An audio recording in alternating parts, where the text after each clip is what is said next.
ఆంధ్రుల కలల రాజధానిగా అమరావతికి చట్టబద్ధత కల్పిస్తూ అమరావతి ఆంధ్రప్రదేశ్కు ఏకైక రాజధాని అని ప్రస్తావిస్తూ దేశంలోనే మొట్టమొదటిసారిగా రాజధానిని నిర్మించే ఈ చారిత్రక ఘట్టంలో అమరావతి బిడ్డగా ఈ సభలో ప్రసంగించటం నాకు అదృష్టంగాను గౌరవంగాను భావిస్తున్నాను.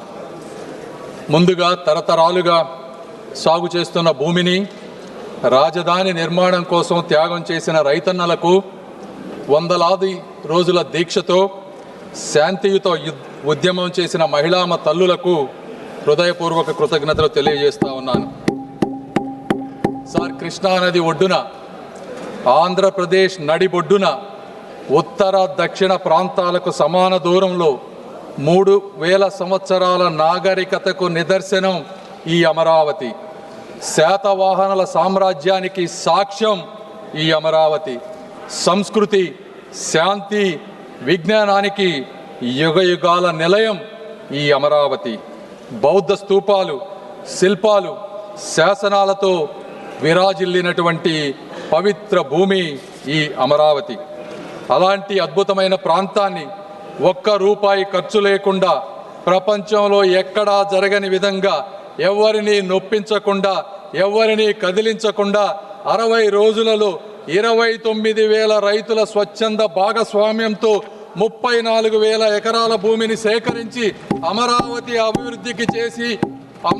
అభివృద్ధికి అంకురార్పణ చేసినటువంటి శక్తి, వ్యక్తి, నమ్మకం మా ముఖ్యమంత్రి శ్రీ గౌరవ నారా చంద్రబాబు నాయుడు గారు. సార్, ఈ నమ్మకం ఒక్క రోజుతో వచ్చినటువంటి నమ్మకం కాదు.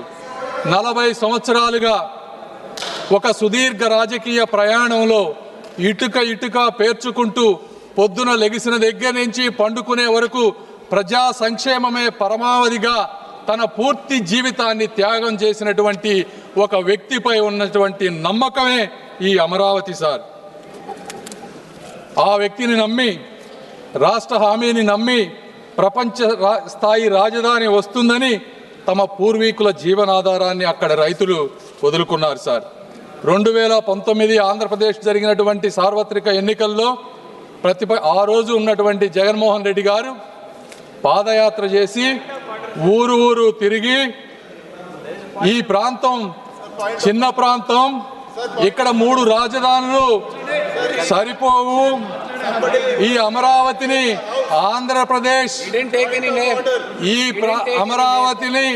ఆంధ్రప్రదేశ్లో ఇంకా అద్భుతంగా ముందుకు తీసుకువెళ్తానని చెప్పి అధికారంలోకి వచ్చారు. సార్, అయితే అలాంటి మహాయజ్ఞాన్ని అధికారంలోకి వచ్చిన తరువాత అధికార వికేంద్రీకరణ పేరుతో 3 ముక్కల రాజధాని అనే పేరుతో ప్రజలను మభ్యపెట్టి 5 సంవత్సరాల అమూల్యమైనటువంటి కాలాన్ని, ఆంధ్ర ప్రజల భవిష్యత్తుని కూడా వృధా చేశారు. సార్, 3 ప్రాంతాల మధ్య చిచ్చు పెట్టారు. సార్, నేను ఇక్కడ చాలా బాధతో కొన్ని విషయాలు చెప్పాలనుకుంటా ఉన్నాను. ఇది రాజకీయ విమర్శ కాదు. సార్, 29,000 మంది రైతులకు జరిగినటువంటి అన్యాయం, అవమానం గురించి మాట్లాడాలి. సార్, ఆ రైతులని పెయిడ్ ఆర్టిస్టులని పిలిచారు. సార్, ఈ సభలో ప్రస్తావించలేని వ్యాఖ్యలతో మహిళలను ఇబ్బందులకు గురి చేశారు. వారిని చూసి నవ్వారు. అమరావతిని మర్చిపోమ్మన్నారు. 30-40 సంవత్సరాలు తన భూమిలో పంటలు పండించిన రైతులు వారి గ్రామాల్లో తిరగటానికి ఐడి కార్డులు చూపించమన్నారు. సార్, 144 సెక్షన్ అమలు చేసి వారి స్వేచ్ఛను అడ్డుకున్నారు. సార్, ఈ బాధ ఇక్కడితో ఆగలేదు. న్యాయస్థానం నుండి దేవస్థానం వరకు 45 రోజులు మహాపాదయాత్రలో రైతులను అమానుషమైనటువంటి హింసకు గురి చేశారు. మేకులతో ఉన్నటువంటి లాఠీలతో వారిని కొట్టారు. సార్, గర్భిణీ మహిళలపై బూట్ల కాళ్లతో తన్నారు. ఆఖరికి మహిళా దినోత్సవం రోజున ఆలయానికి వెళ్ళినటువంటి మహిళలపై కూడా దాడి చేశారు. సార్, వారి భోజనంలో ఇసుక వేశారు. అయినా కూడా వారు ఎక్కడా కూడా వెనకడుగు వేయలేదు. రోడ్లను శుభ్రం చేసి వీధుల్లోనే భోజనం చేశారు. సార్, ఆఖరికి ప్రశ్నించిన మీడియాని కూడా వారిపై కేసులు పెట్టారు. ఇది 1631 రోజులు జరిగినటువంటి అమరావతి వ్యధ కథ అని ఈ సభాముఖంగా తెలియజేసుకుంటున్నాను. సార్, అయితే ఆ రోజు వారు ఆ తల్లుల కన్నీళ్లే ఈరోజు ఈ చట్టానికి పునాది రాళ్లుగా మారుతున్నాయని వారు గ్రహించలేకపోయారు సార్. ఈ వైఎస్ఆర్సీపీ ప్రభుత్వాన్ని కానీ అప్పటి ముఖ్యమంత్రి గారిని కానీ ఈ చరిత్ర ఎప్పటికీ మర్చిపోదు సార్. ఈరోజు ఒక రాష్ట్రం అభివృద్ధి చెందాలి అంటే రాజధాని అత్యంత కీలకమైన పాత్ర పోషిస్తుంది సార్. కర్ణాటక ప్రాంతంలో బెంగళూరు అనేది 50% ఆర్థిక వాటాను, తమిళనాడులో చెన్నై 40% ఆర్థిక వాటాను, తెలంగాణలో హైదరాబాద్ 55% ఆర్థిక వాటాను అందిస్తూ కీలకమైనటువంటి పాత్ర పోషిస్తూ ఉన్నారు సార్. అదే ఆంధ్రప్రదేశ్కు మీ రాజధాని ఏది అంటే చెప్పుకోలేని అవమానంతో గత ప్రభుత్వంలో ఆంధ్రలో ప్రజలు జీవించారు సార్. ఇప్పుడు నిర్మించబోయేటువంటి అమరావతి ఆంధ్రప్రదేశ్ ఆర్థిక వ్యవస్థకు ప్రధాన కేంద్రంగా రూపుదిద్దుకొని రాష్ట్ర అభివృద్ధికి ఒక గ్రోత్ ఇంజిన్ గా కూడా మారబోతోంది సార్. సాధారణంగా అభివృద్ధి అంటే భూసేకరణ పరిహారం మాత్రమే. आप भी ध्यान रखना जो सदन के सदस्य नहीं हो तो आप पूर्व के विषय को नाम मत लो और रख दो. आप भी मत लेना, ये भी नहीं लेंगे. चलिए.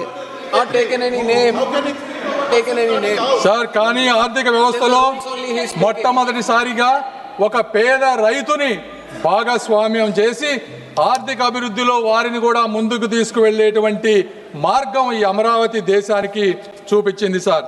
2014 ఆంధ్రప్రదేశ్ పునర్వ్యవస్థీకరణ చట్టం ఆ రోజు రాష్ట్రానికి ఒకే రాజధాని ఉండాలని నిర్దేశించింది సార్. అయితే ఆ సమయంలో ఆ రాజధాని ప్రాంత పేర్కొనకపోవటం వల్ల చట్టపరమైనటువంటి అనిస్థితి రాష్ట్రంలో రాజకీయ అస్థిరతకు దారితీసింది. ఈ విషయంపై హైకోర్టుకి రాజధాని రైతులు వెళ్ళినప్పుడు 2022లో ఆ రోజు ఉన్నటువంటి ఫుల్ బెంచ్ ఒక స్పష్టమైన తీర్పునిచ్చింది. రాష్ట్ర రాజధాని నిర్ణయించటం లేదా మార్చటం వంటి అధికారాలు రాష్ట్ర అసెంబ్లీ పరిధిలోకి రావని, ఆ అధికారం కేవలం పార్లమెంటుకు మాత్రమే ఉందని స్పష్టం చేసింది. దాని ఆధారంగా ఆంధ్రప్రదేశ్ కేబినెట్ ఆంధ్రప్రదేశ్ రాష్ట్ర రాజధాని అమరావతి అని ఏకంగా తీర్మానం చేసింది. అధ్యక్ష, పెట్టుబడి మరియు అభివృద్ధి అనేది ఒక కీలకమైన అంశంపై ఆధారపడి ఉంటాయి. సర్టనిటీ, స్టెబిలిటీ అనేది కావాలి. పెట్టుబడిదారులు గందరగోళంలో పెట్టుబడి పెట్టరు.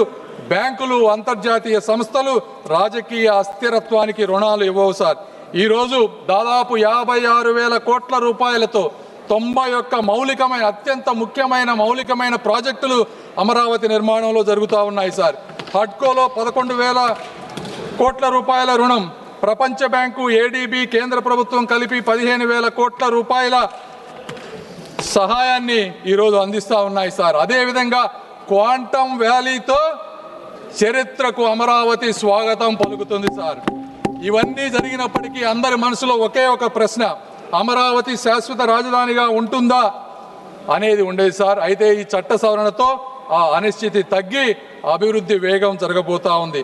రాజధానులు అనేది ఎన్నికల కోసం కాదు సార్, తరతరాల కోసం నిర్మించబడతాయి.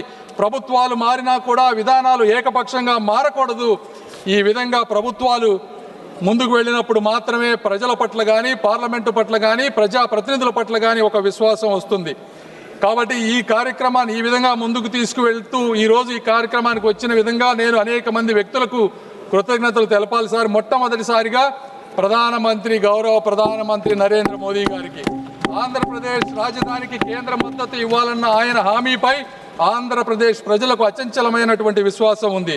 మోదీ గారు ఇచ్చిన మాట నిలబెడతారని గత 12 సంవత్సరాలుగా ఎన్నోసార్లు నిరూపించబడింది.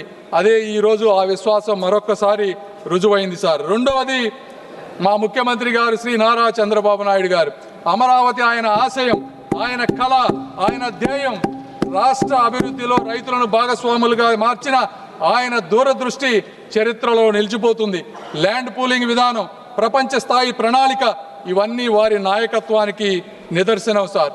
ఎన్ని అడ్డంకులు వచ్చినా, ఎన్ని పరీక్షలు ఎదురైనా అమరావతి అనే స్వప్నాన్ని ఒక్క క్షణం కూడా పట్టు వదలని సంకల్పం ఆయనది సార్. మూడవ వ్యక్తి శ్రీ పవన్ కళ్యాణ్ గారు తన గళంతో, తన శక్తితో ప్రజా ఉద్యమ స్ఫూర్తిని నింపి కూటమి ఐక్యతకు, తెలుగు ప్రజల అభివృద్ధికి కంకణబద్ధుడైనటువంటి నాయకుడు శ్రీ పవన్ కళ్యాణ్ గారు సార్. ఈ ముగ్గురి కలయిక అమరావతి ఆశయానికి ఒక శక్తి, తెలుగు వారి భవిష్యత్తుకు ఒక భరోసా సార్. అదేవిధంగా ఈ కార్యక్రమాన్ని ముందుకు తీసుకువచ్చిన మరొక ముఖ్యమైనటువంటి ఇద్దరు వ్యక్తులు అమిత్ షా గారికి, అదేవిధంగా వెనక ఉండి ముందుకు నడిపిస్తున్నటువంటి మా యువ నాయకులు నారా లోకేష్ గారికి కూడా కృతజ్ఞతలు సార్. అదేవిధంగా ఇందులో ఇంకొక వ్యక్తిని కూడా మనం ప్రస్తావించాలి సార్. అమరావతిని అణిచివేయాలని, ఆపివేయాలని ఆయన చేసినటువంటి ప్రయత్నం సామాన్యమైనది కాదు సార్. జేసీబీలతో, జైళ్లతో భయపెట్టి కూల్చివేతలు సాగించి ఆయన చేసిన రాజకీయ విధ్వంసం కూడా ఒక చరిత్రే సార్. ఆయన అణిచివేత వల్లే ఈరోజు రైతుల గుండెల్లో అమరావతి ఒక ఉద్యమ అగ్నిగా రగులుతూ ఉంది. ఆయన చేసిన అడ్డంకుల వల్లే ఈ రాజధాని ప్రాముఖ్యత దేశమంతా కూడా మారుమోగిపోయింది. ఆయన సృష్టించిన అస్థిరత వల్లే నేడు పార్లమెంటు సాక్షిగా అమరావతికి తిరుగులేని చట్టబద్ధత కల్పించాల్సిన అవసరం కూడా ఏర్పడించింది. వారు సృష్టించిన అడ్డంకులే ఈ అమరావతి పురోగతికి పునాదులయ్యాయి సార్. ఆఖరిగా పొట్టి శ్రీరాములు త్యాగంతో పుట్టినటువంటి రాష్ట్రం మా ఆంధ్ర రాష్ట్రం సార్.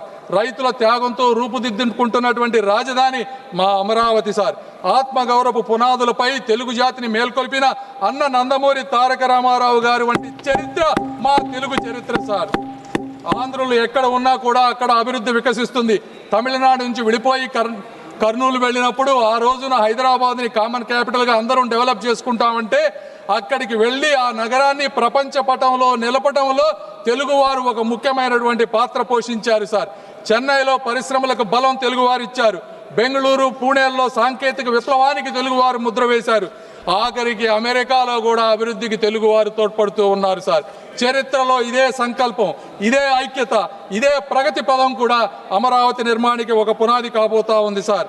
ఆ రోజుల్లో పొట్టి శ్రీరాములు గారు 58 రోజులతో దీక్ష చేసి ఆంధ్ర రాష్ట్రాన్ని ఏర్పరిచిన, అదేవిధంగా 1631 రోజులు ఈరోజు రైతులు రోడ్డెక్కి నిరాహార దీక్ష చేసిన తిరిగి లేచి నిర్మించగలిగే జాతి ఈ తెలుగు జాతి సార్. కాబట్టి ఇలాంటి చారిత్రక ఘట్టానికి, చట్టానికి మద్దతు తెలుపుతూ అమరావతి నిర్మాణంలో భాగస్వాములైనటువంటి ప్రతి ఒక్కరికి కూడా శిరస్సు వంచి నమస్కరిస్తూ I earnestly request that this bill be passed unanimously and with one voice. Jai Hind, Jai Andhra Pradesh, Jai Amaravati. Thank you.